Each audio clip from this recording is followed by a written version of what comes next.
بسم الله الرحمن الرحيم.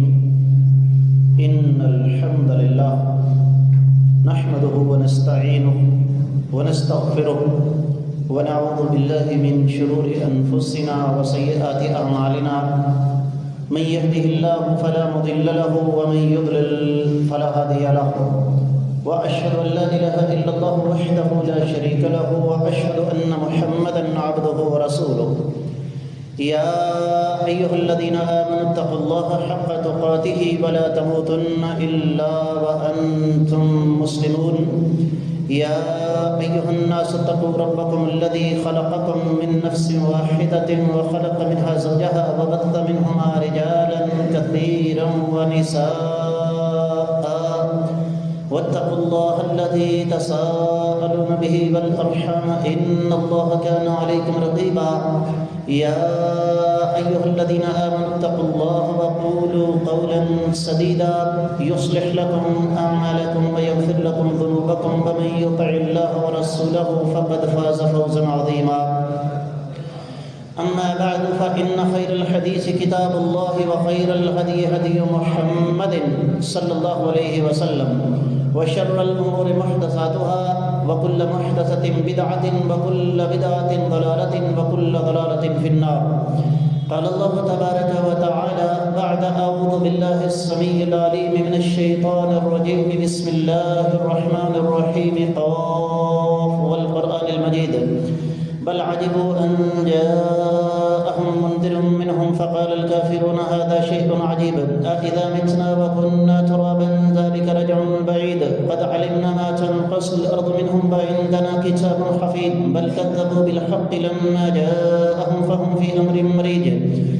أفلم ينظروا إلى السماء فوقهم كيف بنيناها وزيناها وما لها من فروج والأرض مددناها وألقينا فيها رواسي وأنبتنا فيها من كل زوج بهيج تبصرة وذكرى لكل عبد منيب. ونزلنا من السماء ماء مباركا فأنبتنا به جنات وحب الحصيد والنخل باسقات لها طلع نضيد رزقا للعباد وأحيينا به بلدة ميتا كذلك الخروج. كذبت قبلهم قوم نوح وأصحاب الرس وثمود وعاد وفرعون وإخوان لوط وأصحاب الأيكة وقوم تبع كل كذب الرسل فحق وعيد. أفعينا بالخلق الأول بل هم في لبس من خلق جديد. ولقد خلقنا الإنسان ونعلم ما توسوس به نفسه ونحن أقرب إليه من حبل الوريد. إذ يتلقى المتلقيان عن اليمين وعن الشمال قعيد ما يلفظ من قول إلا لديه رقيب عتيد. وجاءت سكرة الموت بالحق ذلك ما كنت منه تحيد ونفخ في الصور ذلك يوم الوعيد. وجاءت كل نفس معها سائق وشهيد.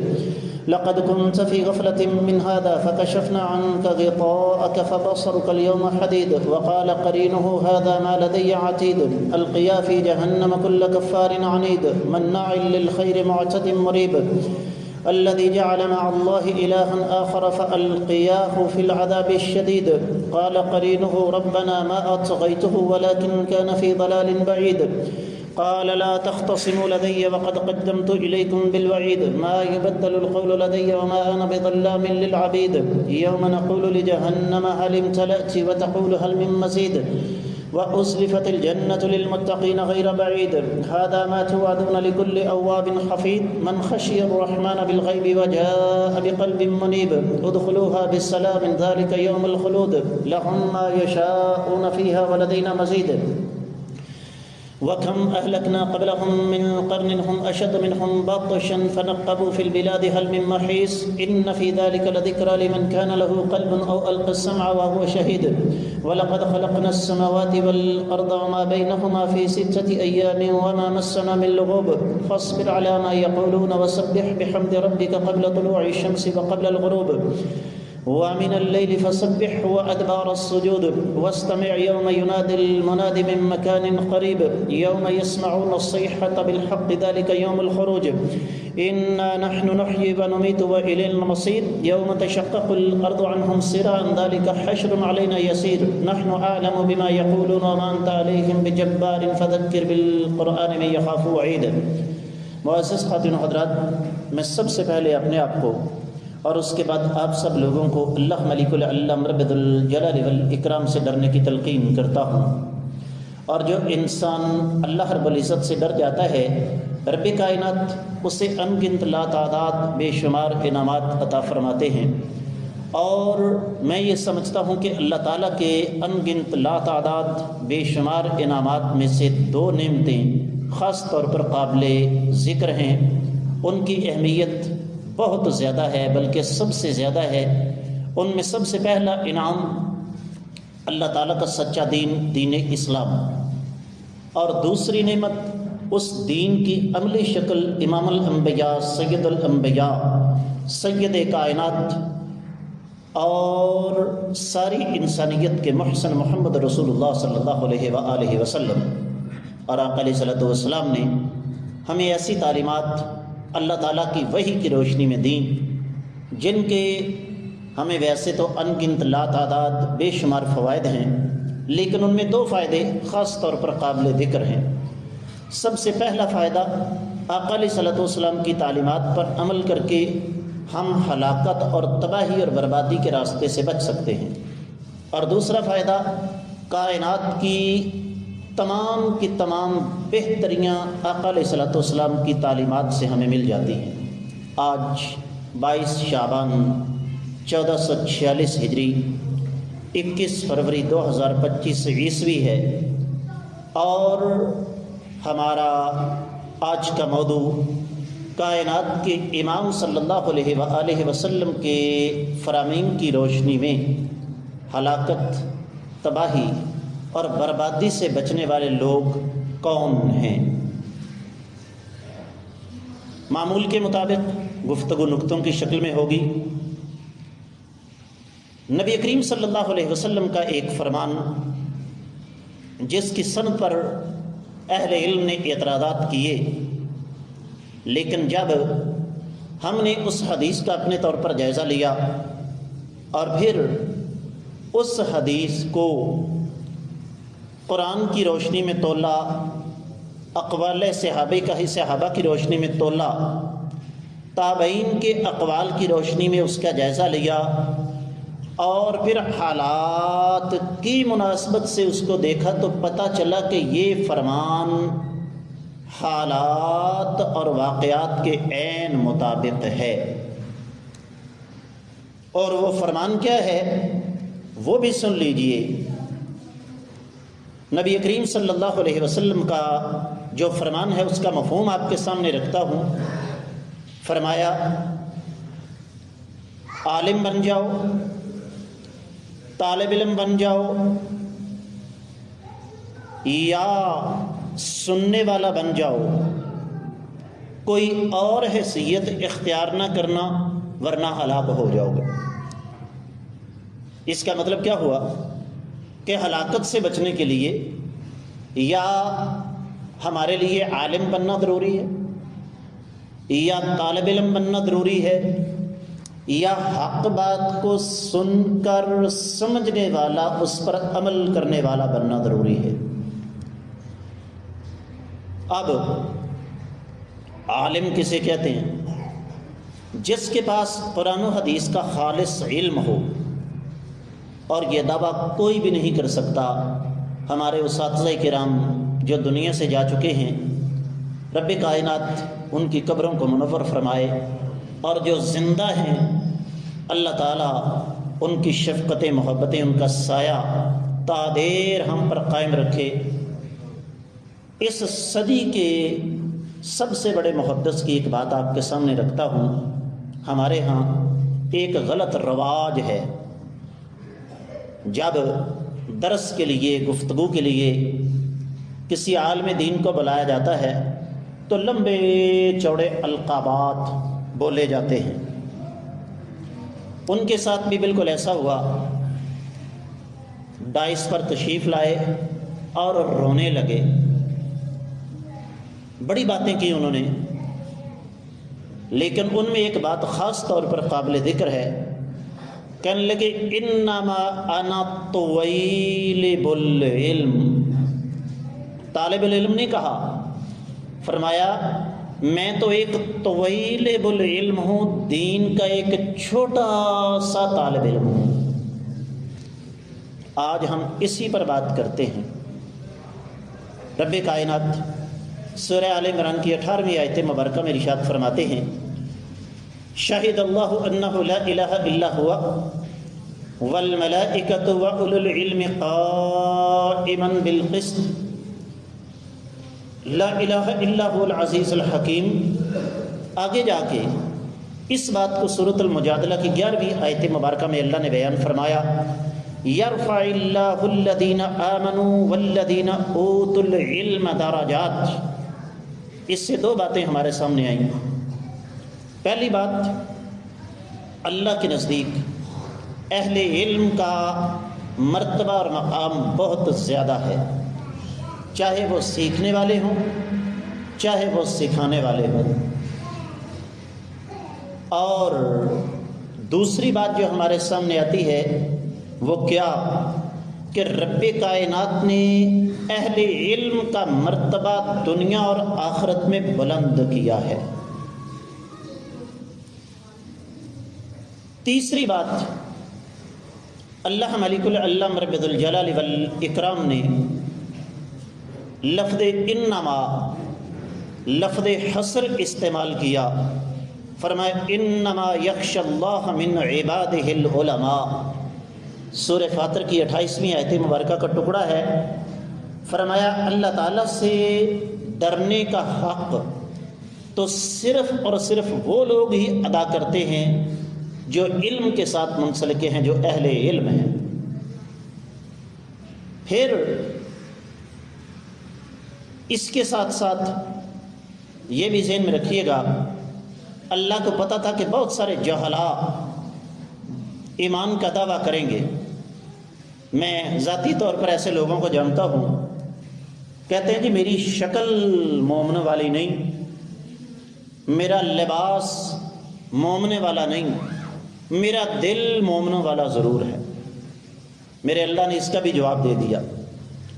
اللہ فرماتے ہیں، سورۃ الروم کی 56ویں آیت مبارکہ ہے، وَقَالَ الَّذِينَ أُوتُوا الْعِلْمَ وَالْإِيمَانَ۔ وہ لوگ جن کو علم دیا گیا اور ایمان دیا گیا، انہوں نے یہ بات کہی۔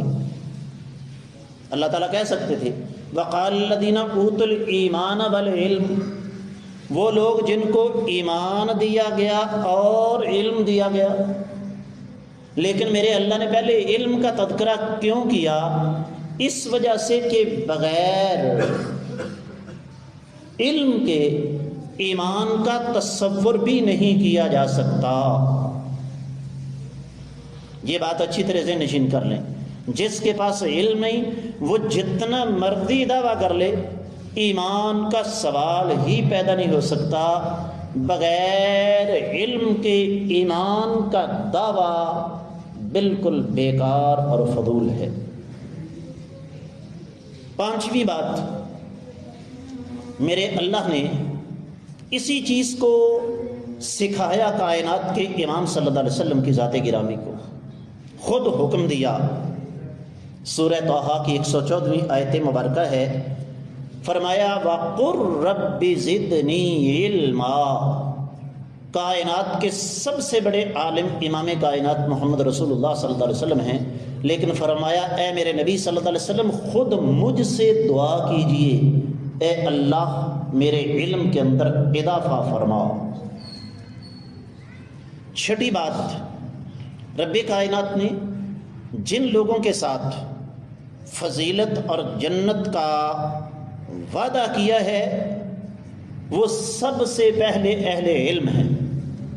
سورہ فاطر 32ویں آیت مبارکہ ہے، ساتھ 33ویں ملا لیجئے، ثم اورثنا الکتاب الذین اصطفینا من عبادنا فمنهم ظالم لنفسه ومنهم مقتصد ومنهم سابق بالخیرات بإذن اللہ ذلك هو الفضل الكبیر جنات عدن يدخلونها يحلون فيها من أساور من ذهب ولؤلؤا ولباسهم فيها حرير۔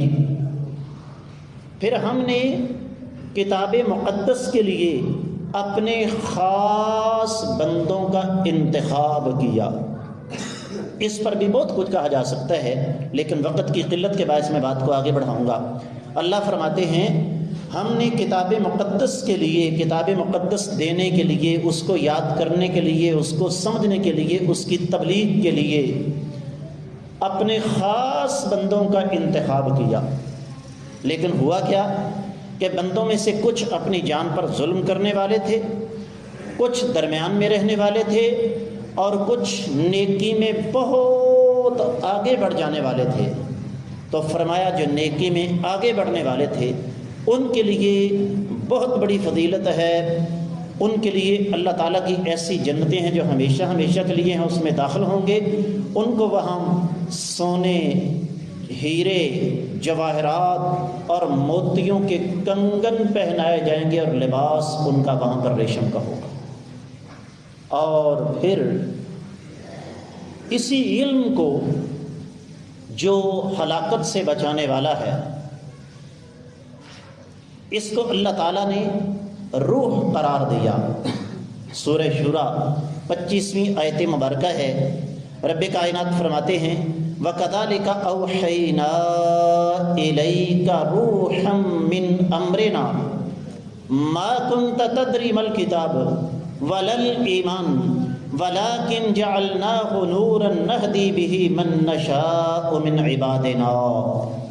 اے نبی صلی اللہ علیہ وسلم، آپ اور آپ کی قیامت تک کی آنے والی امت ہمارے اس احسان کو یاد کرے۔ ہم نے اسی طریقے سے آپ پر یہ علم جس کو اللہ نے روح قرار دیا، روحانیت اصل یہ ہے، لفظ اللہ کہو تو سانس اندر کھینچو، لفظ ہو کہو تو سانس باہر نکالو۔ اللہ ہو کی ضربیں لگانے سے روحانیت نہیں آتی۔ روحانیت قرآن و حدیث کا علم ہے۔ فرمایا یہ ہم نے آپ کی طرف بطور وحی بھیجی۔ آپ نہیں جانتے تھے کہ کتاب مقدس کیا ہے اور ایمان کیا ہے، لیکن ہم نے یہ ایک روشنی تھی جو آپ کی طرف نازل فرمائی، ہم جسے چاہتے ہیں اس کے ساتھ جس کو چاہتے ہیں ہدایت عطا فرماتے ہیں۔ پھر 8ویں بات جو ہلاکت سے بچانے والی ہے، رب کائنات نے قرآن میں ایک ڈفرنس ہمارے سامنے رکھا، فرق ہمارے سامنے رکھا۔ فرمایا قل هل يستوي الذين يعلمون والذين لا يعلمون، کیا جو لوگ جانتے ہیں اور جو نہیں جانتے کیا برابر ہو سکتے ہیں؟ آج جسے ناک صاف کرنے کا پتہ نہیں وہ مولوی پر برستا ہے۔ میں ایک جگہ کھڑا، ایک آدمی برسنے لگا، اسی طرح مولویوں نے پاکستان جو ختم کر دیو، مولوی موقع تے پاکستان ترقی کر جائے گا، اسلام دی راہ مولوی سب تو بڑی رکاوٹ ہے۔ میں نے کہا شادی شدہ ہو؟ کہتے ہیں ہاں جی۔ میں نے کہا غسل کرنے کا طریقہ بتا دو۔ چپ۔ میں نے کہا بول۔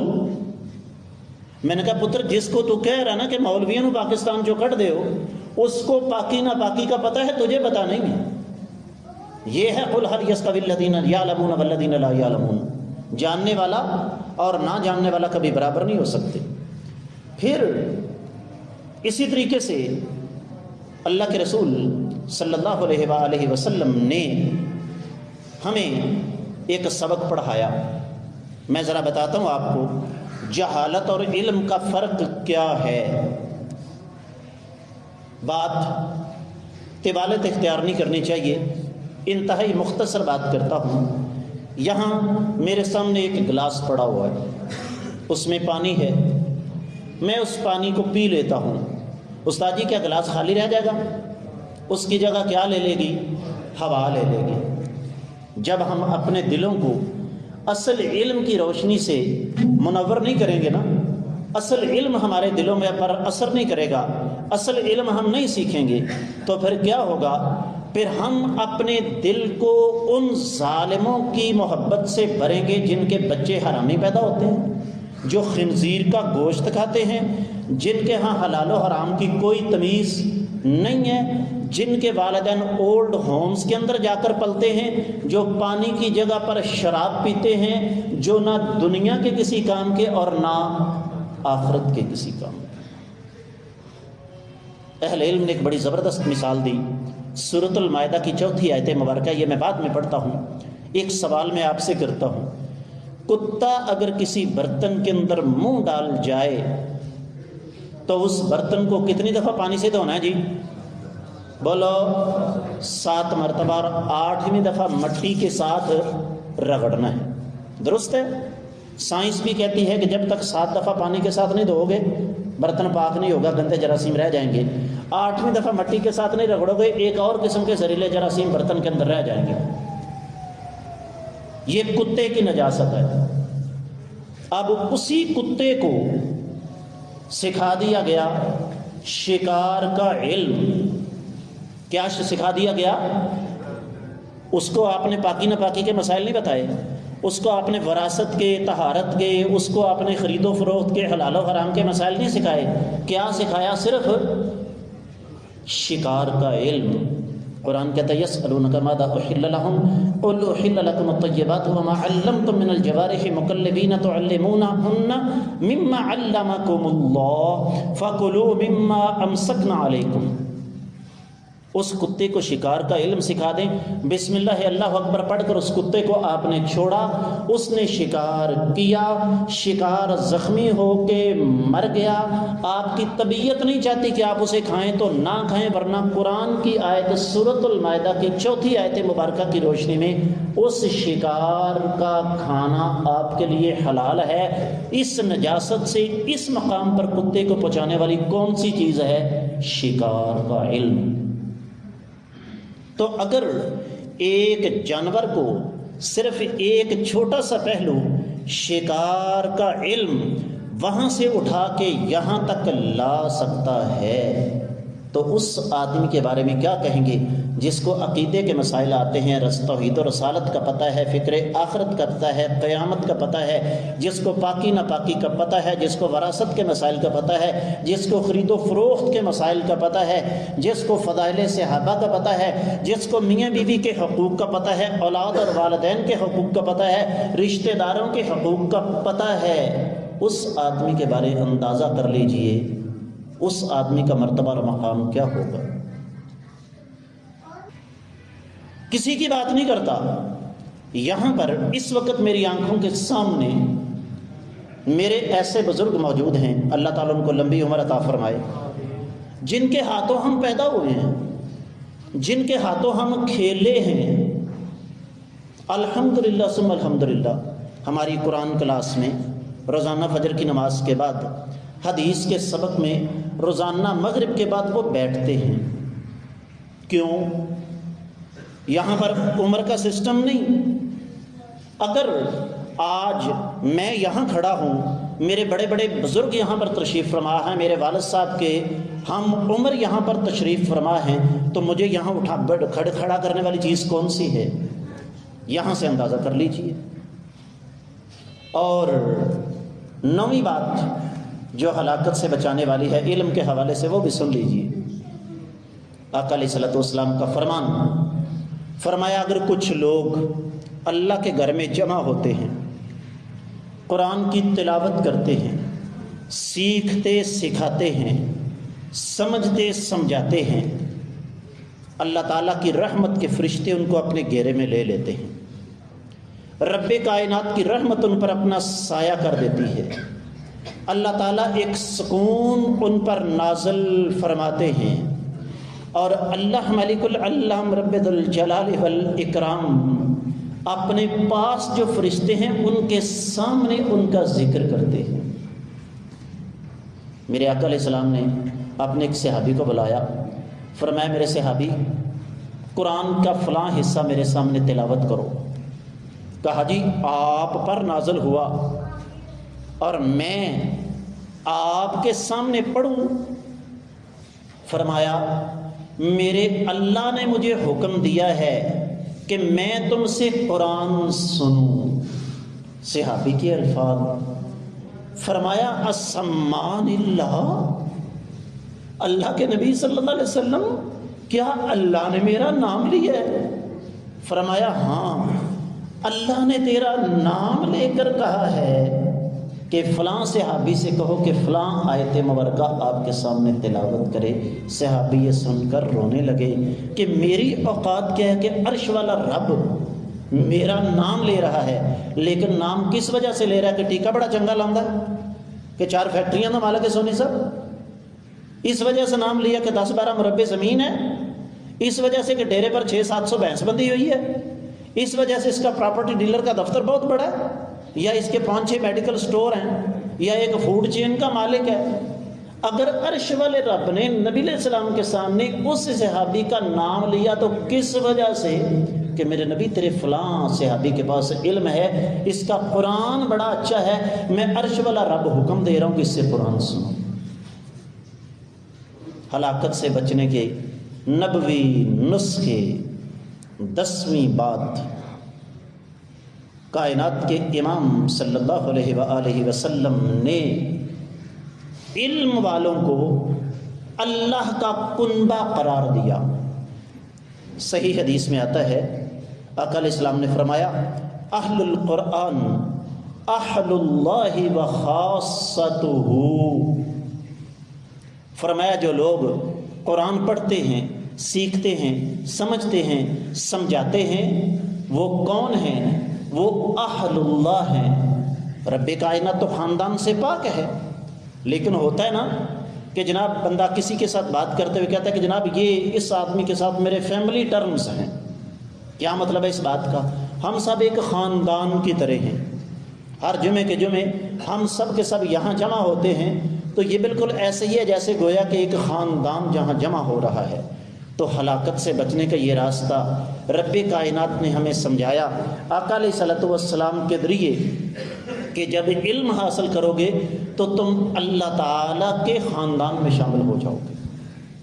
11ویں بات، کائنات کے امام صلی اللہ علیہ وآلہ وسلم نے ان لوگوں کو سب سے بہتر قرار دیا جو دین سیکھتے اور سکھاتے ہیں۔